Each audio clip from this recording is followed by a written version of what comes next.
you got to deal with Luka. He had 5 in the fourth quarter alone. What is that a situation where you try to stick with the coverages, or do you adapt them? And how do you feel like that impacted things? Definitely impacted it. And, it's defense at this level in this league it's more than like trying to take things away from people. It's also what goes hand in hand with that is what you're willing to live with. And an attempt to put extra bodies in front of Luka.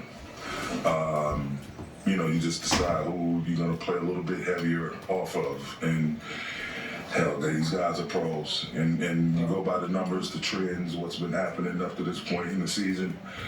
And those numbers told us that Dante could be a heavy shoot guy. But, he's a pro. He's a hell of a player. And tonight was his night to make him this league. And he happened to make him. And so he, Grant Williams, I think, Tim Hardaway Jr. as well, those guys combining for 17 threes. I mean, it's amazing. 17 out of 26.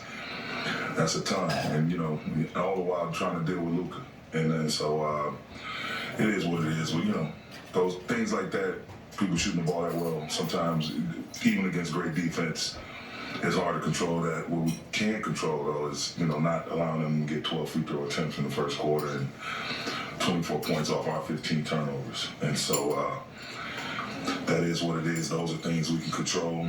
Just showing our hands defensively, not fouling the ticky-tack fouls, pushing them to the bonus, and definitely, more ball security, better ball security. But at the end of the day, they got up to a couple of double-digit leads, and we could have folded the tent, but we kept fighting all the way to the end. So, and coming off of what we just came off of, I'm truly disappointed. Obviously, we didn't get the win, but the way we fought, it's encouraging.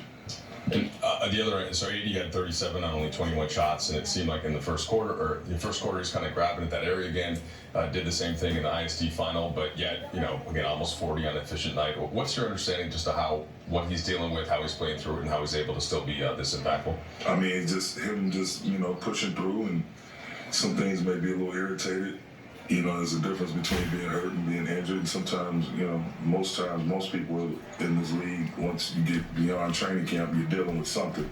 And so he'll see our medical officials, and we'll see what the issues are, and just monitor that situation. But my hat's off to him. He's one of our team captains, and he wants to be there and be available for his team, and he's pushing through. Darvin, so it sounds like we'll see on AD. What about for LeBron and Jared Vanderbilt for the Spurs game tomorrow? It's all by ear. Hopefully, we get whole and they look so beautiful, in Vegas, and then we have some unfortunate news with Vando with having a few back spasms, and we want to make sure he's okay as well. Bron obviously just managing his minutes, just the totality of the workload he's carrying. So we'll have updates on all those guys definitely by tomorrow. Yeah, obviously, you guys get up for the tournament, a big win, travel to LA, travel to here, all those things like line up. Do you think it was a flat performance in the first half? Do you think that was a reflection of all the other things? I mean, it's a lot of things, different things combined, a lot of different, uncontrollable circumstances. But at the end of the day, it is what it is. It's a grown man's league. Travel is difficult at times. The schedules can be hard to navigate at times. But you just have to, lock in, dig in, and push through it. And again, like I said, disappointing loss, but really encouraged the way we fought. We fought throughout the entire game to give ourselves a chance.